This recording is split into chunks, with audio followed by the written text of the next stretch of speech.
We are live. Thank you. Both 9 and 10 deal with covet. Now, do you remember how at the beginning of when we started doing the 10 Commandments, I said some groups split the first commandment into 2, and some groups combine 9 and 10 into 1. So sometimes that means our numbers are a little different.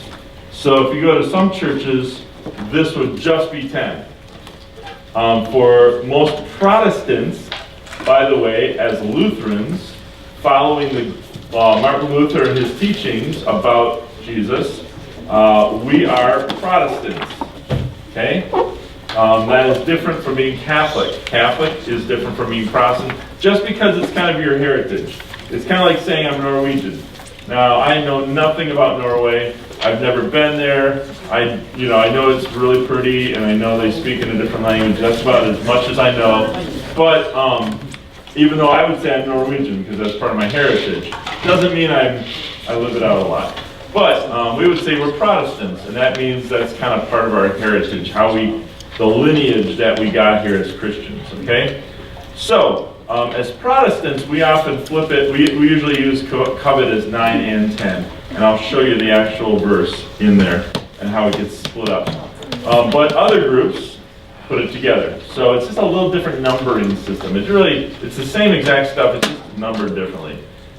You might have a fun argument in college sometime with your non-Protestant friends, and you might get to argue about which is right. And really, they're both the same. So you're talking the same thing. All right? So, you shall not covet. So, remember how we had, what were the first 3 all about? All right, remember this cool thing? Our relationship with God, right? And then the 4 through 10 were about what? Our relationship with our neighbor or with each other, right? And when you put them together, you get this awesome little trick I did, and it forms a shape of the cross, right? And it also reminds us that the cross part going this way is about those 4 through 10 is about each other, and then the one up and down is all about our relationship with God, right? So we're into 9 and 10. Which are those about? Our relationship with who? God or others? Others. Others, right? 4 through 10 are others. So 9, you shall not covet your neighbor's house. 10, you shall not covet your neighbor's wife, or male or female slave, or ox or donkey, or anything else that belongs to your neighbor. Now, do you remember what book and chapter in the Bible that these came out of? Anybody remember? Yeah. Exodus 20. Excellent.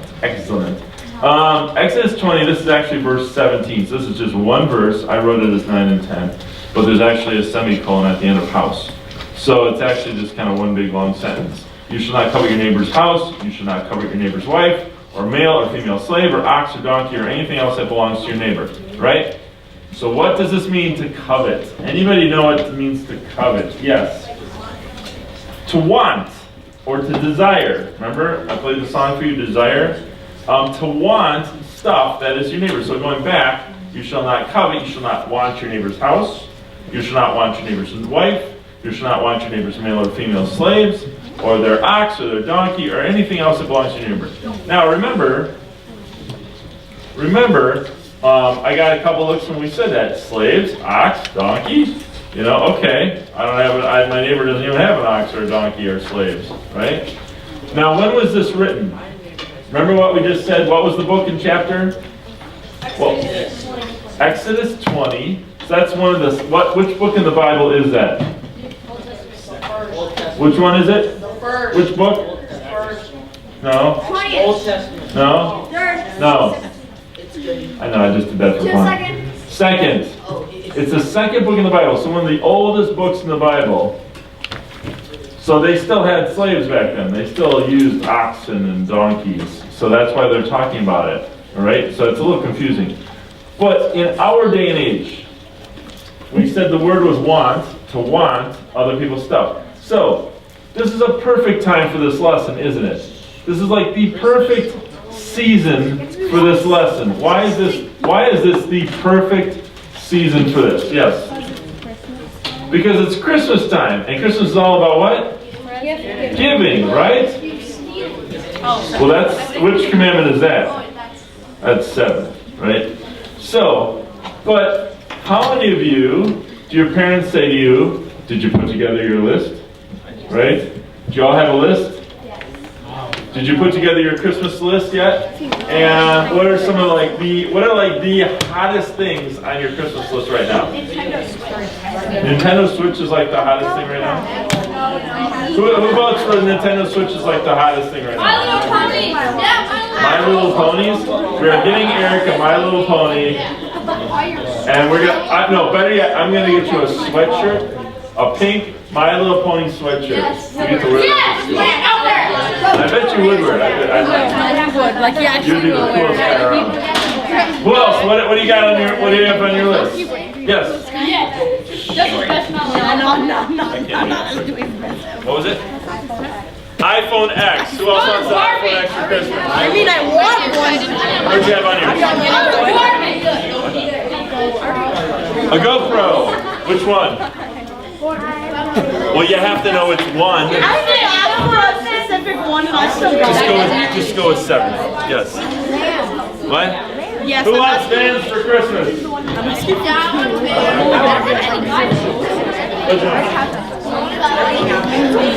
Vans for Christmas? Who else wants something for Christmas? What?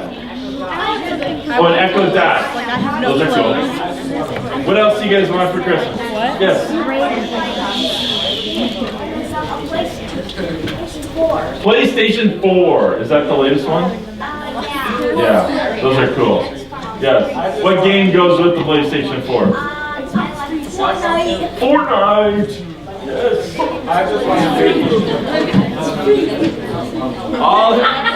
All he wants is a vacation to Punta Cana. That's all. That's all. You got another thing on your list. Besides the GoPro 7. 7, by the way. Black. 7 black. Not 7 white. 7 black. There's a difference. Yes.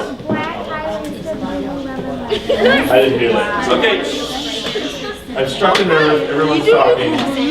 Say it real loud. I want black high-waisted Lululemon leggings. Lululemon leggings, black high-waisted. Is that like what everybody else wants? Yes. By the way, if there's a box at your house that says Lululemon, it doesn't mean you're getting Lululemon leggings. It just means your parents found the box someplace. I'm just saying. So anyway, the season, as Zach said so nicely, is a season of giving. Isn't it? It's a season of giving. But the problem is... Okay, that's true, but we're not going to emphasize that. That was a different lesson.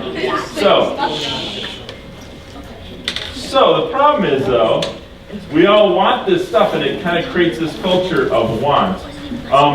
What is your, do you guys watch any commercials? Is there, any commercials on TV right now that's, really catches your eye? My Little Pony.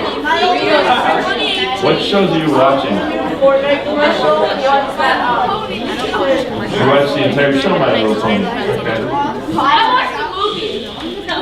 Okay. So, is there any commercial right now that's really catching your eye? For example,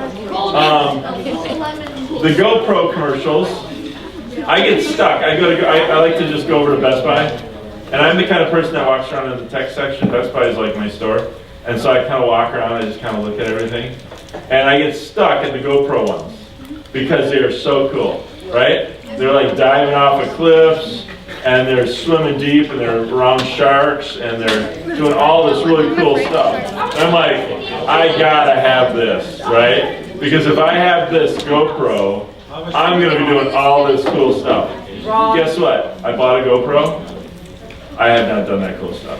I have not done that. Do you have the black? I have the black, or black 7, yes. But Best Buy. Well, I avoid the appliance section. It's appliances. Where the microwaves are and the vacuums. I go more towards the TVs. and the computers and the cameras. Cameras also call my name. And I hate to say it, I'm just as bad as anybody else. I hate to say that because this stuff is shiny and it looks really cool. And I always think in my head, oh, if I had this, oh, life would be so good. So I'll tell you about my biggest want right now, my biggest covet. So I enjoy cameras, right? Cameras are something I really like taking pictures. I like getting cool pictures. They just came out with a brand new camera. And it blew everybody away. I mean, literally. Nikon came out with this camera. And it wasn't even really rumored. I hadn't heard any rumors, but I watched the rumor sites. And they came out with this camera. It's a digital camera. So it doesn't use the traditional digital SLRs, use a mirror. It slaps open, it lets the light in, and it slaps down. So that's why you always hear the, right? The noise, every time you hit the button, the mirror goes up really quick, so fast, that it lets the light in, lets the image in, and then it closes. The new ones do not use a mirror. They're called mirrorless, right? Super cool, super silent. So I could be thinking, this is what I'm thinking to myself. If I had this camera, I could be at church. I'd be doing God's work. And I would have this camera, and I'd be able to take so many nice pictures of church that we'd be able to use in our newsletter, right? And it would be silent, so when the pageant comes up in 2 weeks, I mean, this is what I'm thinking. The pageant comes up in 2 weeks, I'd have this camera, it'd be nice and quiet, I get such good pictures, because the ISO is twice as good as the last one, right? I'd have all the stuff. So this is the kind of stuff that we get into with our heads, don't we? If I had those Lululemon pants, I was thinking to myself the other day, if I was wearing Lululemon and I had my little pony sweatshirt on, I'd walk in the room and everybody would stare. And everybody would say, he is the coolest pastor I've ever seen. That might be what they'd be saying in my head. They might also be saying, I need to leave this church. Right? This is the wrong church to be in, with a pastor that's wearing Lululemon black leggings and My Little Pony. I think I'm going to get that just for fun of it. Just for the fun of it. But we do that, don't we? We all have our lists. We each have our lists, and we all have our stuff that we think to ourselves, if I had this, here's what we think. I would be complete. Because there's something missing in me, and if I had this, this would make me complete. Now, I still do, my niece, I still have a niece, but I think she was 4 or 5, and she asked for, on her Christmas list, and when you're 4 or 5, everybody really wants to get you those things, because adults also say, if I get this for them, they will be complete, they'll be happy. They'll be smiling and they'll be, oh, thank you. Daddy, I love you. You gave me my favorite toy. I'm so happy. So my niece put on her list, all she wanted was a Little Miss Makeup doll. Little Miss Makeup doll was the thing she wanted for that year. And that's all she wrote down. So that made it real easy, right? It's like, wow, okay, she really wants this doll. This will be great. So, my brother and sister-in-law got her the Little Miss Makeup doll. And they were so excited to give this to her because your parents, they want to give you things that make you happy. Often, right? Not always, but often. And so they got her the Little Miss Makeup doll. When she opened it up, she said, what's this? And they're like, that's the Little Miss Makeup doll. And she's like, oh, okay. And they're like, but that's what you wanted, right? Well, my friends were saying the Little Miss Makeup doll. I'd never really seen one.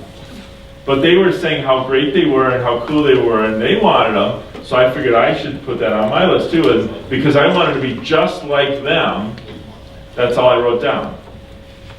She had never seen it, and then right after she got it, she didn't really want to play with it. How many of you have gotten stuff that you really wanted, but then after like maybe a half an hour of playing with it, it was like, okay, this is kind of dumb, right?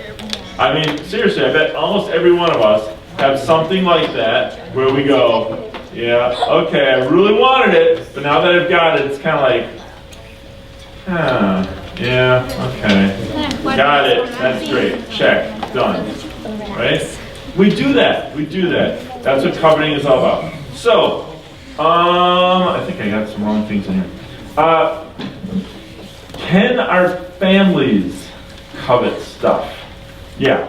Say your family wants a new house or like a bigger house. New house? Exactly. What other kind of things do families covet? Yeah. A new car. New car. Yeah. Like peace in their home. Peace in your home. Yes. Yes. Big TV. What size? Hopefully. 160. 80 inches. Right. Hopefully UHD 4K. Yes. It's really big. A big TV. I can barely touch it. Yeah. Yes. A big vacation to where? Punta Cana. I have no idea where that is, but that sure sounds wonderful. Dominican Republic. It's in the Dominican Republic. And they have water? They have water? They've got water. Do they have like good food? Yeah. They got delicious food. It would be the best place in the world to go until you drink the water, and then it was the worst vacation you've ever had in your life because you sat over the toilet throwing up the whole time. It was terrible. You ever had that experience? Have you? Yeah, I did. It was no fun. Do not drink the water on vacation. All right. So, In foreign countries where the water's not flowing. pretty much in almost in every foreign country, you should not drink the water. It's almost a golden rule, right? Because our stomachs can't take them. And as soon as you drink it, you get really, really, really sick for like days. Unless it's Sweden. Okay. So, here's a story of when I was a kid. So, as a kid, my parents were teachers. Teachers don't make a lot of money, right? They make a good living, but they don't make a lot of money, right? And my mom stayed home to watch us kids. So it was pretty much my dad was the only person that made money. He was a great teacher, he was a high school teacher. And but you don't make a ton of money being a teacher. So we didn't have a lot of stuff. In fact, we didn't have furniture in our house probably the first couple of years. So there wasn't furniture. They splurged to build a house, and so that was kind of what they put all the money into just getting a house. But then after that, all the money went to just paying the mortgage, the bill for the house. So there wasn't money to buy furniture. So seriously, we didn't have furniture. We'd get some used stuff, and it was some really simple things. So you just sat on the floor. I didn't really care. I had fun. I still played. I had a good time. But we sat on the floor. But I was in where they built the house was it was a nicer subdivision in Madison, and a lot of bigger homes started building up around our house. So people that had some good money, bankers, and lots of people that had some really good money, and so all my friends that were around me were people that had stuff. So for example, one example was we didn't have air conditioning until I was about 19. Well, that's And it's, there's some times in the summer where it's like, you really want air conditioning. So I'd go to my friends' houses and they'd have air conditioning. I'd be like, why don't we have air conditioning? Air conditioning is just like, it's just a right of life. You should just have it, right? But we didn't have air conditioning. I remember the summer when I was 19 when we finally got air conditioning. It was so hot. My parents said, I don't care what it costs. I don't care how much debt we're going to be in. We're getting air conditioning. It was that hot. So we usually didn't have a lot of stuff. I went through life with, most of our cars had a lot of rust on them.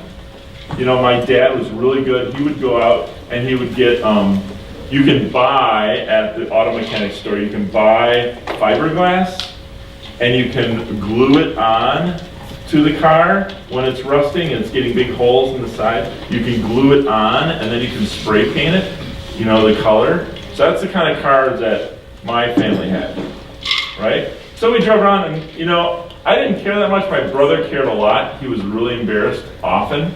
And so he didn't want to drive around in those cars. I was like, I didn't have to walk. I'm happy that I didn't have to walk to school because we live about 15 miles from school, so it would have been quite a walk, right? It was quite a drive for us.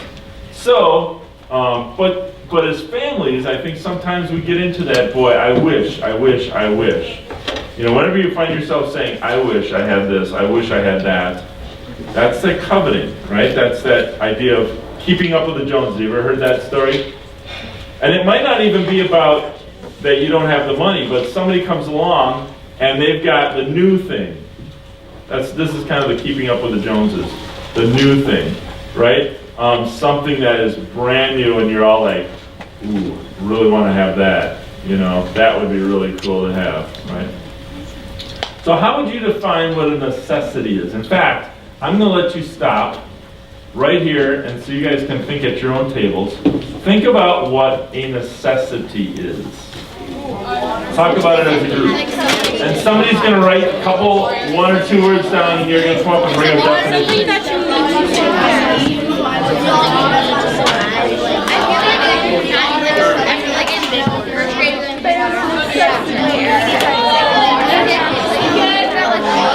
The minimum. There you go.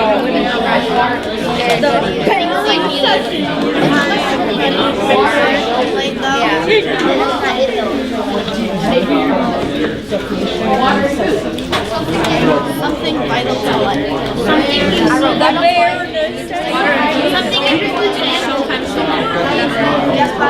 Something important. Can I go up? I don't even know who they are. I'm not going. No, you went last time, so I'm going. If Phoebe, I mean, like,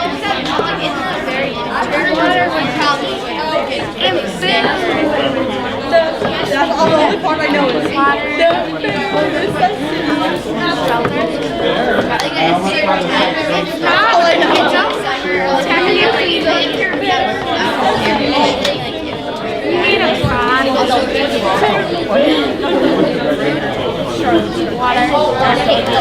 Alright, if you got a definition, get ready to bring it up.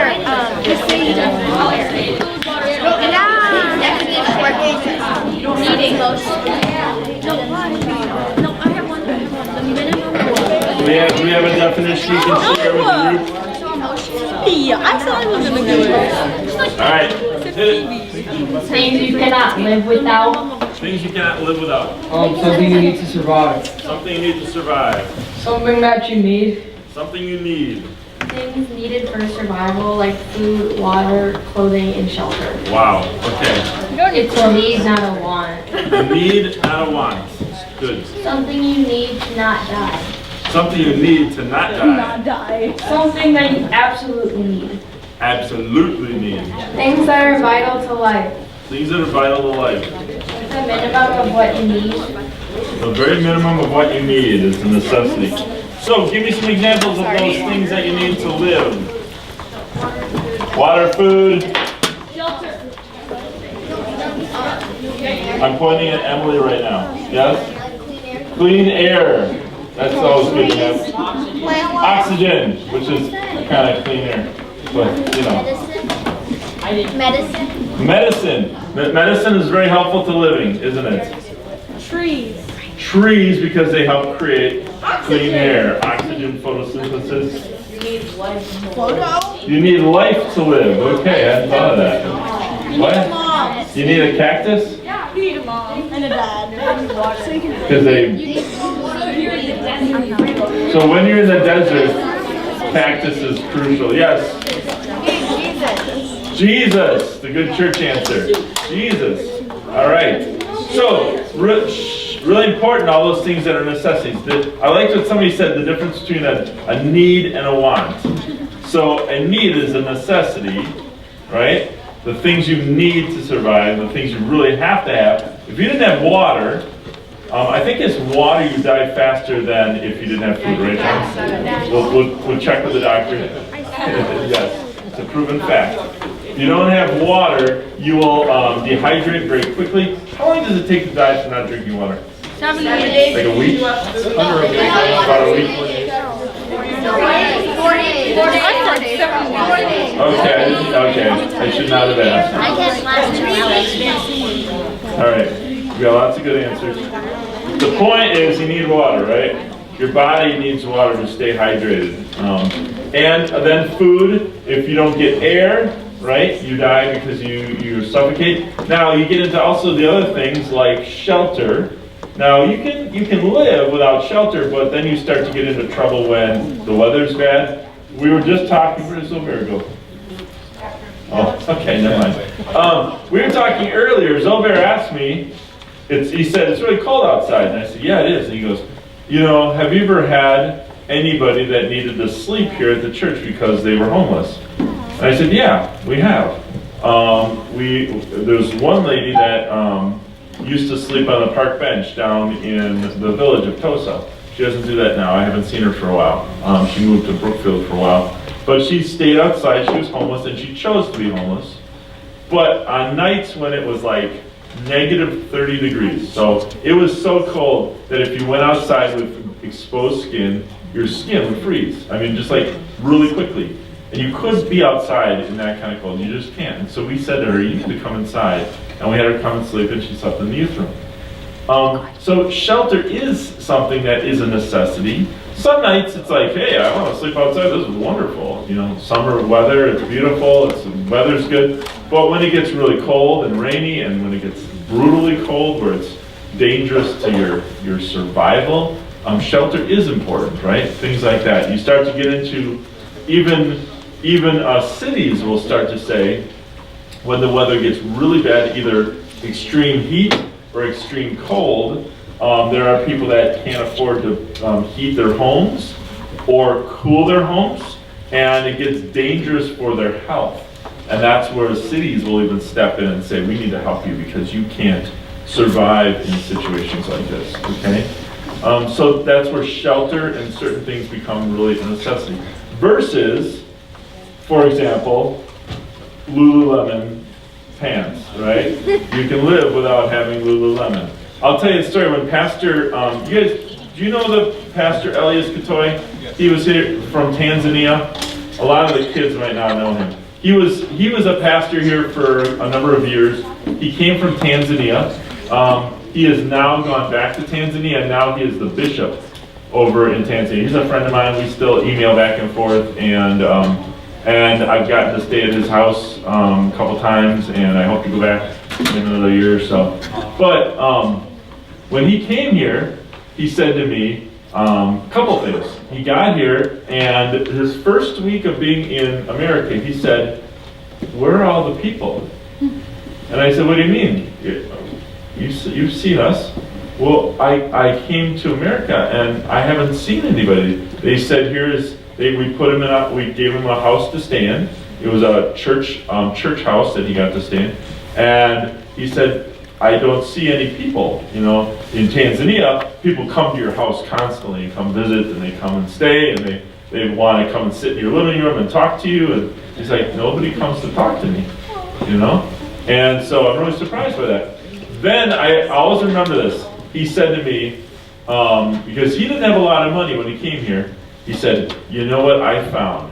He said, "I found the most wonderful thing in the world." I said, "What's that?" He said, "It's a store. And this store, you know what they have? You know what it's called? It's called Goodwill."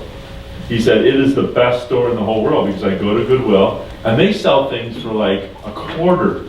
I can buy plates for like a quarter. When I go to these other stores, they want like $50 for a plate. That's crazy. But I can go to Goodwill, and they've got wonderful things that he knows how it works now because people don't want these things. They donate them to Goodwill, right? And you can go to Goodwill and you can get things at a reasonable price. I like to go to Goodwill every once in a while and just walk around and see what kind of things they have. And every once in a while I'm like, "Ooh, this is kind of cool.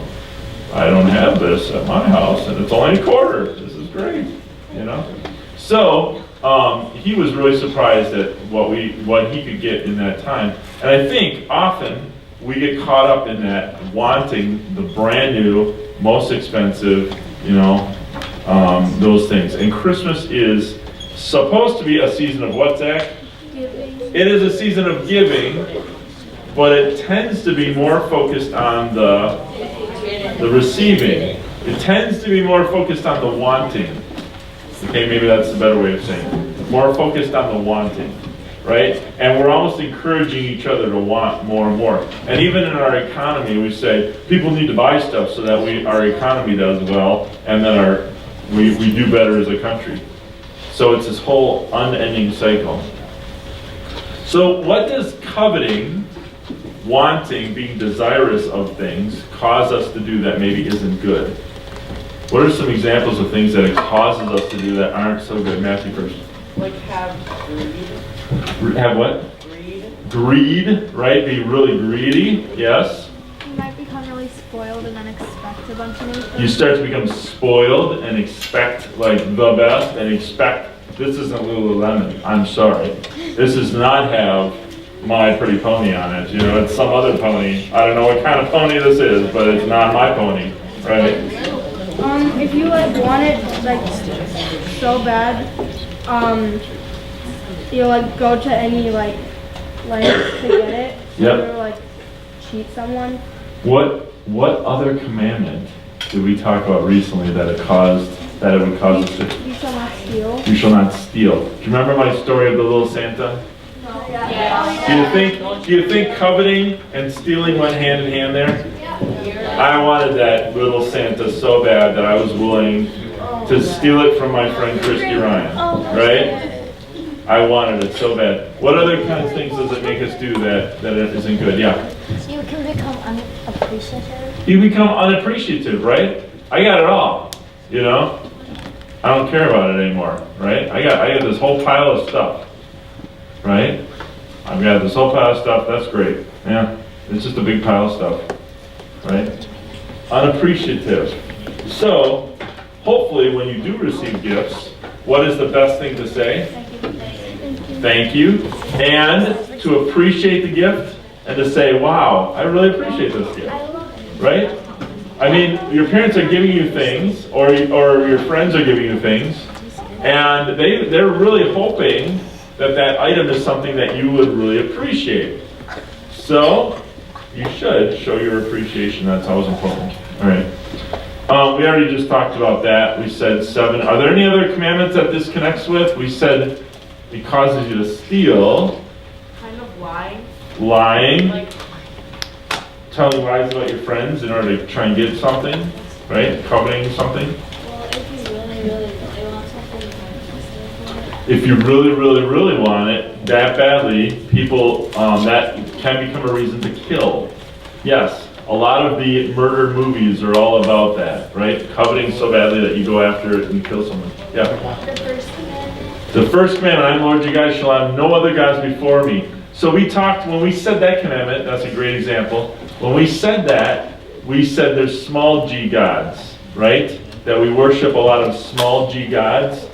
And the small g gods are things like sports, where we worship the sports so much that we forget about God. When we worship our Lululemon pants, when we worship My Little Pony, right? And we're so into them that we completely forget about the gift.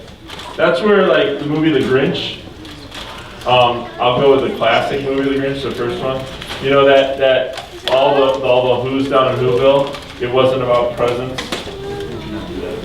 It wasn't about presents, it wasn't about packages, but it wasn't, you know that saying he says at the very end? Christmas came despite all this stuff, right? Like the packages, the bulletin boxes. What's that? Like the packages, the bulletin boxes. Right, it wasn't about all those things, right? It was about the spirit of love for one another, right? Any other commandments that coveting makes us commit as well because we want something so bad? if like your parents won't give it to you, you can stop like respecting your parents. Okay, so when your parents make a decision not to give you the Lululemon pants because you're a boy and you probably just should not be wearing Lululemon pants, and because you're now 13 and you should not be wearing a Pretty Pony sweatshirt, right, Pastor Chris, right? You could still wear it, but they've decided for your sake it would not be a good thing. Oh, even better, a onesie. Okay. So, but then you stop respecting your parents. Yes? You shall not bear false witness, because if you like get really jealous of someone, then you might want to like break their reputation. Exactly. You start getting really jealous of them, so then you try to try to put them in a bad light so they're not as cool to your other friends. Right. So this commandment really ties also to the others. Right? So let's look at the Luther's words, page 9 and 10 in our small catechism. Because we have the commandment, you shall not covet, but what does Luther say about that? Okay, who's got a really good voice tonight that would love to stand on stage and say it? Who has not done it yet? Isaac? Yes. You want to do it? Page 9. Right where you are, with your loudest voice. Yes.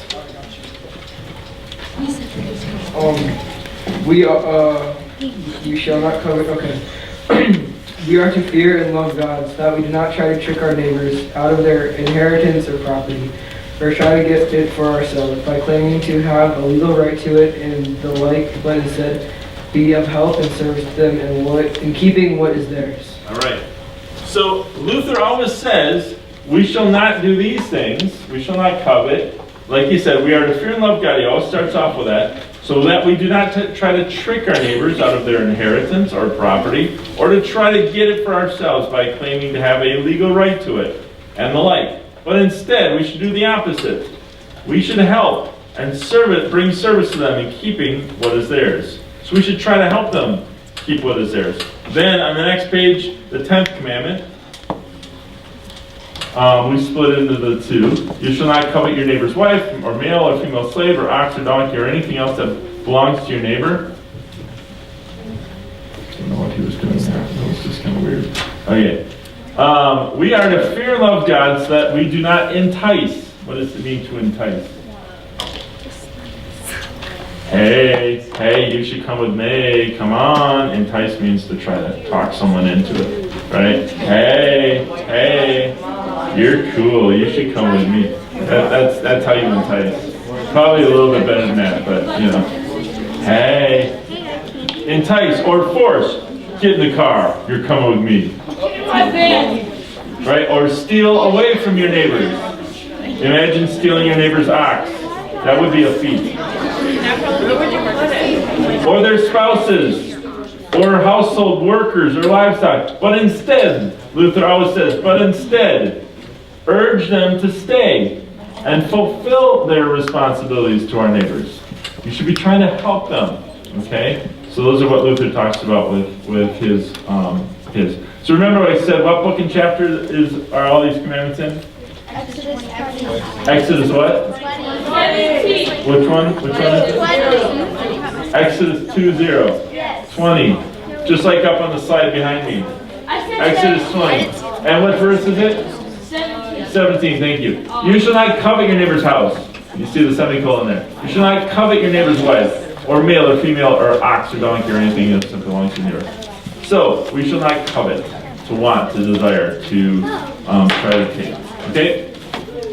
So that is the end of our commandments that we're getting to. And we'll be talking about that a little more. Any questions? We are done. So we have a few little treats tonight. Oh, and I need to give you information about what's happening next week. Now, 8th graders, I'm talking to you right now. Listen up. 8th graders, listen up. You guys went to Mount Zion last year. You went to, and did the Toast of Cures, right? Was that just the 8th graders that did that? Yeah. Did all of the 8th graders do that last year? 8th graders. Did you all do that last year? I think so. So here's what we're going to do. And I will send out a note to your parents. An email. Yes, that's what I mean. By note form. In note form. It'll actually look like a little note. So, So, you are going, 8th graders are going to go to JOM, Just One More Ministry. And just to give you something different to do. And that is down by Walgreens on State Street. You guys know where Walgreens on State Street is? Good, we're not going to Walgreens. So don't get excited, we're not going to Walgreens. We're going near Walgreens. Do you know where the little field is by the river? That's where JOM is. So it's on the other side of the tracks. But they have a warehouse there. I'll tell you what they do. They have a warehouse, that they collect food from all over the city of Milwaukee. So guess what? How many of you don't eat your entire meal? And how many of you take that food and throw it away? Well, I'd be happy at school. All right, so what they do is they go to organizations like Target, like Century, like Pick and Save, like Saz's. You guys ever eat at Saz's? They go to organizations like that, and those organizations have food that was not touched by anybody, it wasn't eaten or anything, it wasn't on a plate. It was actually prepared, but then it was never served. So they take it, the left food, they save it, they put it in a refrigerator, they keep it fresh and keep it safe, and then they give it to John for them to take, and then John uses it, and they redistribute it. So often they'll get, like, at Saz's, they'll get pans of food. So like, here's a good example, and they'll tell you some of these stories if you want to hear them. Just the other day, they told me how, I think it was Johnsonville brats. Johnsonville put the wrong label on a brat, and it was mislabeled, and literally they were going to have to wreck the whole package, and so instead of just throwing all these brats away, they called John and said, hey, we have a truck full of brats. Can we bring them to you and have you distribute them? And they said, sure. So that's the kind of stuff that happens. They will get a full, big shipment of something, chicken. They've had chicken come, where they'll bring a huge truck full of chicken. They put it in their freezer. They have huge freezers, right? They put it in their freezer, they save it, then they break it up into little chunks, into sections, and they make a meal out of it, and then they wrap it up, and they give it out to families in the inner city. So there's about, I forget how many churches, 15, I'm going to say it's probably a wrong number, but 15 churches that then distribute the food to people in the inner city that don't have enough to eat. Okay, do you know that in Milwaukee alone, there is approximately enough people that don't get all the food they need for a day that could fill, in a day, Miller Park? In Milwaukee alone, and the surrounding area. There's enough people that don't get enough to eat, that don't get 3 meals a day. You know, you would say 3 meals are approximately what most people need for a day, right? There's enough people that don't get 3 meals a day that you could fill Miller Park. There's that many people that don't get enough to eat. All right? So, these food pantries are really important. All right? They can go to a food pantry and they get some more food that will help them make ends meet a little bit farther down the road. That's really important, okay? So, you guys, as 8th graders, are going to go there. I'll send the information to your parents. But essentially, it's down by Walgreens. You have to go around the backside by the river road. That's where you're going to be. And they're going to have some work for you to distribute and sort and sort food and all sorts of things. The 7th graders, you're going over to Mount Zion Lutheran Church. That's over by 124th and North Avenue. So you know where Kohl's is? Do you know where that area is by North Avenue? Do you know what else is over there? It's very close to the McDonald's. It's like just like 1 block this way. Mount Zion. And you're going the back door, and so they are receiving the food. This Friday night is the Tosa, I'm going to sneeze. The train, I'm going to sneeze here. The train that's coming through Tosa, the holiday train, there we go. And everyone that's going the holiday train, they're encouraging to bring canned food items. And so they are collecting all this food in big boxes. They're bringing it back to Mount Zion, where this food pantry is called Tosa Cares. And then you guys are going to help sort that food, because it comes just in boxes, but it needs to get sorted. You got to put like the beans into one section, you got to put the spaghetti into a different section, and you got to separate it. That way it makes it easier to, when somebody needs spaghetti, you don't have to dig through a box. You can just find it in the spaghetti section. All right?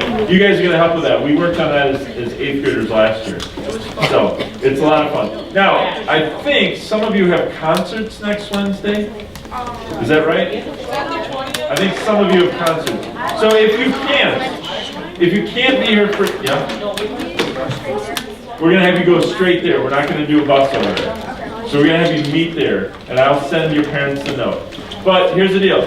If you can't be there for whatever reason, like you have a school concert, or something else, you get sick, whatever, you can either do your own service project, like go to help a neighbor rake or shovel or anything that's, if you want to go to Toast Cares, you can go and volunteer and help there. You can call John up. You can go volunteer at John too. They're both great experiences. By the way, who has ever helped at John? I think a bunch of you have already, right? Yeah, it's, John, and I should have said Toast Cares too.